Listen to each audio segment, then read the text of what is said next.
Jana e vuri vajzën e saj 1 vjeçare në gjumë dhe ushtri në shtrat pranë bashkëshortit të saj. Sot ishte një ditë e vështirë dhe të dy bashkëshortët vendosën të flinin herët. I dashur, a nuk të duket se Klara u soll paksa e shqetësuar mbrëm? Zëri i gruas shprehte një shqetësim të lehtë.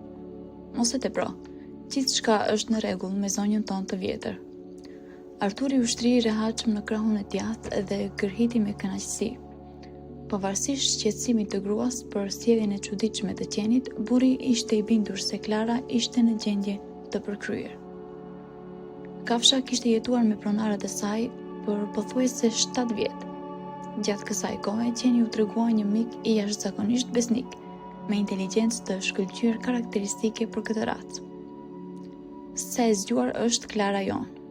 Jana kishte mbetur e habitur më shumë se një herë pas ndonjë dinakërie të arsyeshme të kafshës së saj shtëpiake. Sigurisht që po, Arturi adhuronte qenin, të cilin dikur e kishte marrë nga një streh si një këlysh i vogël. Qentë e racës sheferd evropian lindor janë një nga racat më të zhvilluara në planet. Shkencëtarët vlerësojnë se inteligjenca e tyre është në nivelin e një fëmije 3 vjeçar. Çuditërisht, krye familjari, pa pasur ndonjë njohuri të thellë për qentë, e konsideronte veten si ekspert i vërtet në këtë fushë. Me sa duket, të gjithë dashamirët e kafshëve shtëpiake lidhen aq thellë me ta, sa janë gati të ndajnë dijet e tyre me gjithë botën. Me ardhjen e vajzës Eliza në familje, Klara menjëherë ndryshoi vendin e saj në apartament. Tani ajo e kalonte pjesën më të madhe të ditës jo mbi qilimin pranë shtratit të bashkëshortëve, por pranë kokës së krevatit të foshnjës. Dhe tani Eliza ishte tashmë 1 vjeçare. Vajza mund të krenohej jo vetëm me dhëmbët e saj të parë, por edhe me një miqësi të vërtet me Klarën. Fëmia e dashuronte rojen e saj dhe tërhiqej vazhdimisht prej dados me 4 këmbë, duke se ky çift i pandashëm ishte thjesht i paaft për t'i shkatëruar ndonjë telash njëri tjetrit. Megjithatë, një natë përmes gjumit, Jana dëgjoi rënkimin e Klarës në dhomën e vajzës. Atëherë, ajo nuk e kuptoi plotësisht atë moment dhe për shkak të thellësisë së gjumit nuk u zgjua. Vetëm në mëngjes ajo kishte një lloj ndjesie të vagullt, por kur pa Klarën dhe Elizën në humor të mirë, gruaja e re e harroi plotësisht atë që ndodhi mbrëm. Ndoshta më ka dalë ndonjë ëndër e frikshme, mendoi atëherë Jana. Por natën tjetër zonja e shtëpisë, tani më vigjilente, mund të dëgjonte përsëri rënkimin e Klarës. Gruaja e re u ngrit nga shtrati dhe hyri në dhomën e fëmijës. Ajo që pa e tronditi deri në palc. Qeni i madh qëndronte mbi këmbët e pasme përballë vajzës, e cila ishte zgjuar dhe qëndronte duke mbajtur pas kangjellës së krevatit. Vajza e shikonte me frikë shoqen e saj me 4 këmbë dhe i zgjaste duart drejt saj. Klara, thiri nëna e shqetësuar. Duhej ta përsëriste urdhrin disa herë, pas së cilës qeni agresiv pushoi së rënguari me zë të lartë.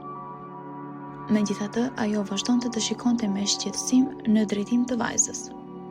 Nga të gjitha shenjat ishte e qartë që qeni po reagonte negativisht ndaj ndonjë faktori të lidhur me fëmijën.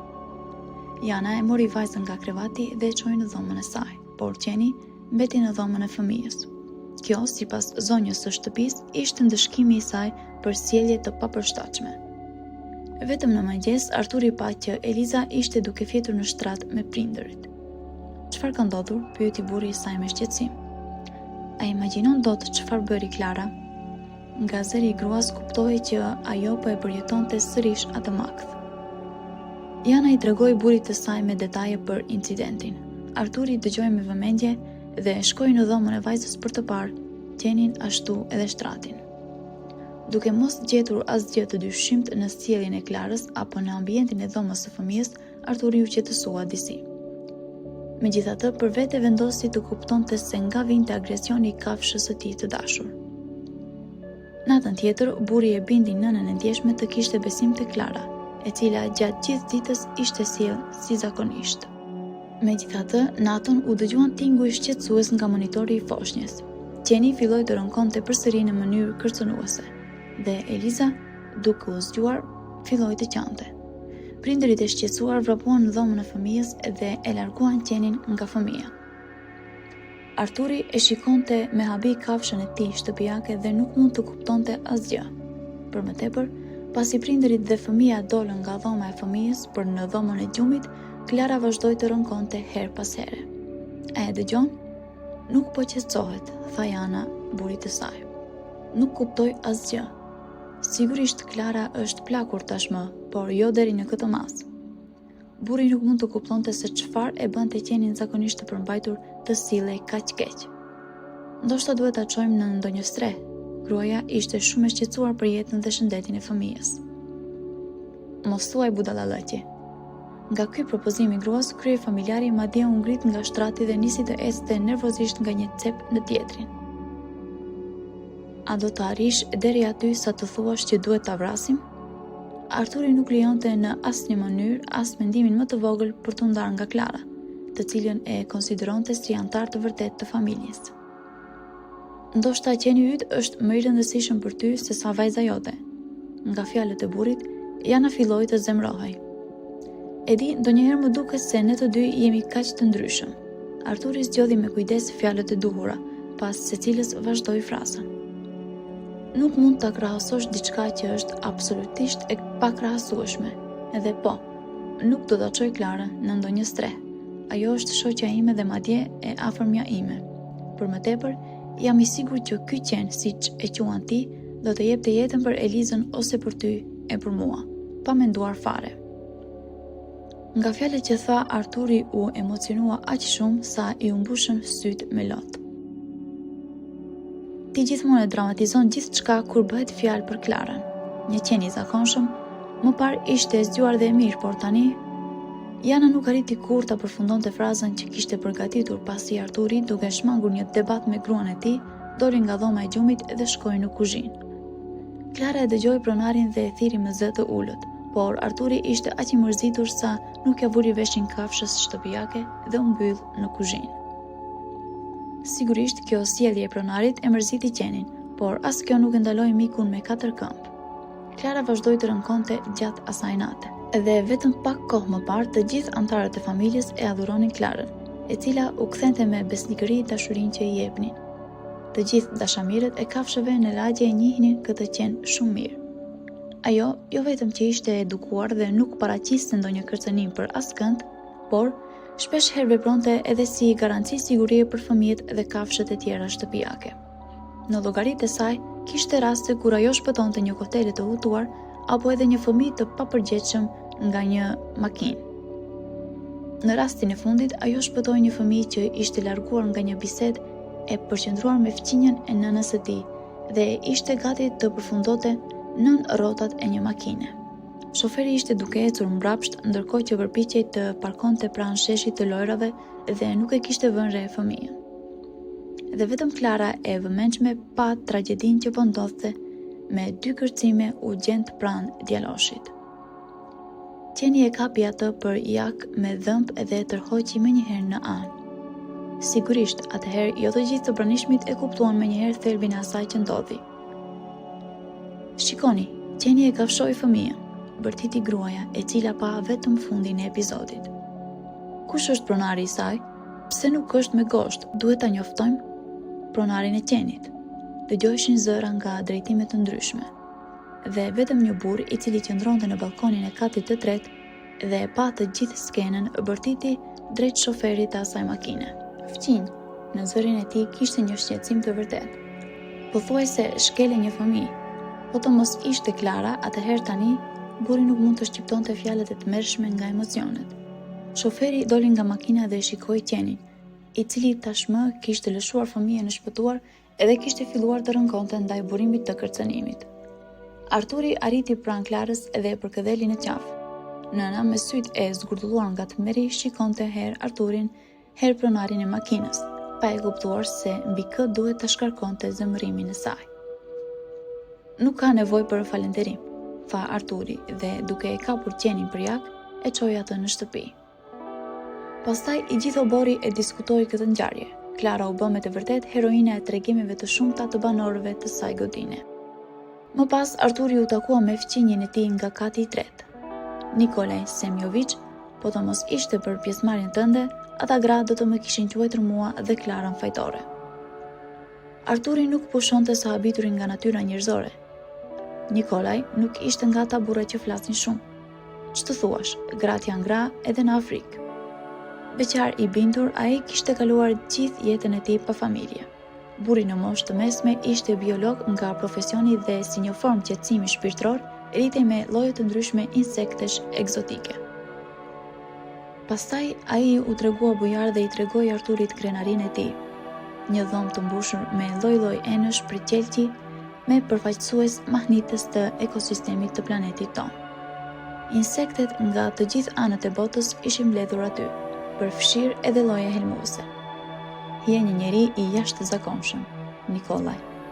Arturi shikonte me kureshje të gjitha llojet e brumbujve, merimangave dhe insekteve të tjera të pazakonta. Nuk më besoj që gjithë kjo ndodh pranë nesh. E po, jo edhe aq pranë, ju përgjigj me një buzëqeshje biologu. Njeriu bën ç'të mundet për të mbajtur larg të gjitha speciet. Po, civilizimi nuk e duron dot natyrën natyrore, përfundoi Arturi. Në lagje shumë njerëz e njihnin Janën dhe Arturin vetëm sepse i shëtisnin Klarën. Ishte pikërisht kjo qenushe me racë të pastër dhe inteligjente që ishte kthyer në të preferuarën e të gjithë banorëve. Shikoni, po vjen pronari i Klarës nga puna, dëgjohej shpesh pas Arturit. E dashura ime e vogël, nuk do të të tradhtoj kurrë. Nëse sëmuresh apo plakesh, do ta gjej gjithmonë mënyrën për të ndihmuar. Pas gjithë çkaje, prindërit e mi jetojnë në fshat. Do të çoj tek ata dhe do të vizitoj çdo javë. Nuk kishte ndonjë ashpërsi në mendimet e Arturit. Megjithatë, i ru përgatitej të bënte një plan të qartë. Arturi u takua me një mik dhe vendosi të diskutonte problemin që kishte. Misha, më thuaj si dashamirës i qenve me një tjetër dashamirës qensh. Ka ndodhur diçka me Klarën? U shqetësua menjëherë miku i cili kur e kishte këshilluar që të merrnin pikërisht atë këlysh nga strehimorja.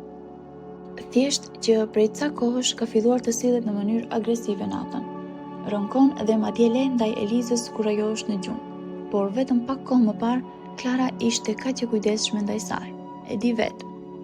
Mihali e njihte mirë racën dhe Klarën, ndaj mund të gjikonte për qenushën nga përvoja e parë.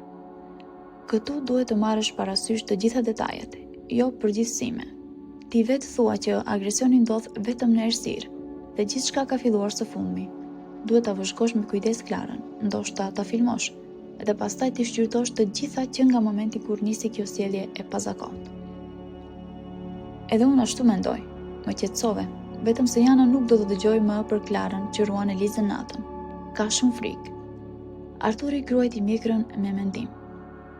Fli me vajzën tënde edhe qenin, krijo një streh të përkohshme. Arturi mori një vendim, ndaj edhe shpirti i u bë më i lehtë. Çuditërisht, në të njëjtën kohë kur burri po fliste me mikun e tij, Jana u takua me ish shoqen e klasës për një rast të ngjashëm. Nadia, më thuaj si eksperte për burrat, pse burri im është kaq i lidhur me qenin? Kjo Klara ka dalë krejt nga mendja. Lehtë ndaj Elizës natën. Nadia i rrotulloi syt me habi. Dhe çfarë thot ai për këtë? Ai thot se kjo është shoqja ime dhe antare e familjes. Unë nuk jam tradhtar dhe marrëzira të tjera. Në zërin e vajzës kishte indinjat dhe madje zemërim. Sipas tij, më mirë le të zgjohet fëmia në mes të natës edhe të qaj, përsa kohë që Klara është e lumtur. Nuk e prisja që Arturi të ishte i aftë për këtë, po më kujtohet që qeni yt ka shpëtuar një fëmijë. Por ajo ndodhi një vit apo 2 më parë dhe tani ajo është tashmë e vjetër dhe mund të jetë e paqëndrueshme. Mikja nuk dinte shumë për jetën e kafshëve shtëpiake, ndaj thjesht vendosi të mos ia kundërshtonte bashkëbisedueses. Dhe si mund ta binte atë për drejtësinë e vendimit tim? Ai ngul këmbë si një dele. Jana ishte dukshëm nervoze duke kërkuar një zgjidhje optimale.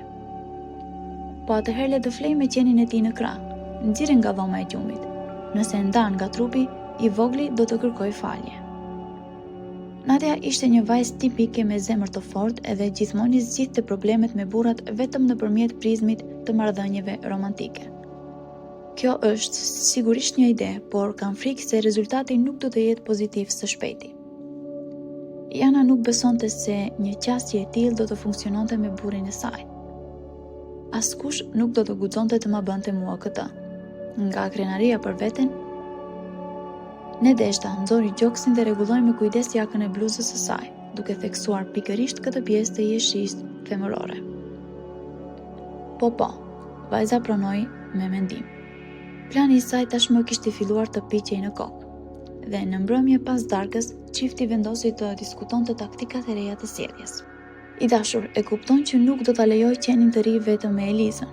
Jana e shikonte drejt në sy burrin e saj me një vështrim të vendosur. Dhe desha të të them gjithashtu që tani e tutje ti do të flesh vetëm në dhomën e gjumit për pak kohë. Vajza ime, Klara dhe unë do ta kalojmë natën në dhomën e fëmijës. Arturi e priti me qetësi shikimin e gruas së tij. Je serioze? Në zërin e gruas kishte një ndjenjë pafuqie. Doja ta ndëshkoja vetë, por del që në mendimet e gruas së re mbretëronte një kaos i plot. S'mund të jem më serioz se kaq. Po humbasim diçka duke ia vënë përgjegjësinë Klarës, e cila po e mbron Elizën. Arturi e puthi gruan në faqe. Pastaj në zërin e gruas kishte një lloj zhgënjimi. Jana po përjetonte një tronditje të vërtetë për shkak të qëndrimit indiferent ndaj burrit të saj, ndaj idesë për të fjetur ndarazi. Dhe pastaj dritat në të gjitha dhomat e apartamentit u fikën.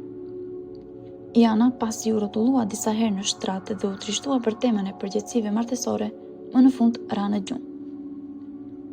Akrepi i orës kishte kaluar mesnatën dhe ja, Klara që po shtrihej e qetë në dysheme hapi sytë.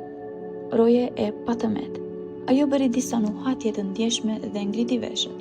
Dhe një çast më pas qeni vigjilent, u ngrit në këmbë dhe pranë krevatit të Elizës filloi të rënkonte në mënyrë kërcënuese.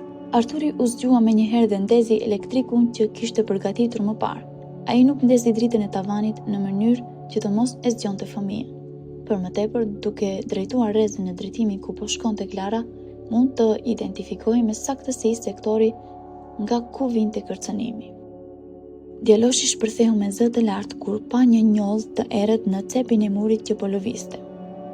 Për një çast, Arturi arriti të ndiste dritën e tavanit dhe të largonte krevatin e foshnjës nga burimi i kërcënimit. Jana erdhi me vrapsi përgjigje ndaj zhurmës dhe dritës. Tani për prindërit u bë e qartë që Klara po rënkonte ndaj një merimange të madhe, me qime që ndodhej pranë krevatit. Ky përbindësh i zi në errësirë ishte bërë njësh me murin dhe ishte i pamundur për t'u parë. Dhe vetëm nuhatja e ndjeshme e qenit lejoi që të zbulohej kërcënimi. Vrite, gruaja mbante gati shapkat. Arturi mori një goditë se përmiza dhe e afroi te marimanga. Insekti duke lëvizur këmbët e tij të gjata u ngjit mbi dorezën e lidhur me të. Arturi i ja doli dhe e shkundi në një kavanos, duke e mbyllur menjëherë kapakun. Mori fund, Eliza nuk është më në rrezik, tha burri me një zë të ulët dhe duke fikur dritën e dhomës, doli nga dhoma. Eliza as që pati kohë të zgjohej dhe Klara po tunte bishtin e saj me kënaqësi të madhe dhe po fërkohej pas këmbës së pronarit të saj. Të nesërmen Arturi shkoi të vizitonte Nikolën. Ky është një karakurtizi me emrin Pashka. Më iku disa ditë më parë, mendova se kishte vdekur diku. Nikolaj mendoi për një sekond, pastaj hapi sytë dhe përshpëriti me tmerr. Është helmues dhe vdekje prurës. Arturi po fillonte të zemërohej. Më fal, biologu e kapi kokën me duar. Sigurisht Arturi nuk ja tregoi gruas të gjitha detajet. Ai thjesht i tha se e kishte kthyer sendin e humbur tek profesori. Artur, je kaq i zgjuar. Vajza shikoi burrin e saj me dashuri. Klara i u ofrua çiftit. Më fal, shoqja ime, në syt e Janës dolën lot. Një zë fëmije erdhi nga dhoma. Eliza po e thëriste shoqen e saj.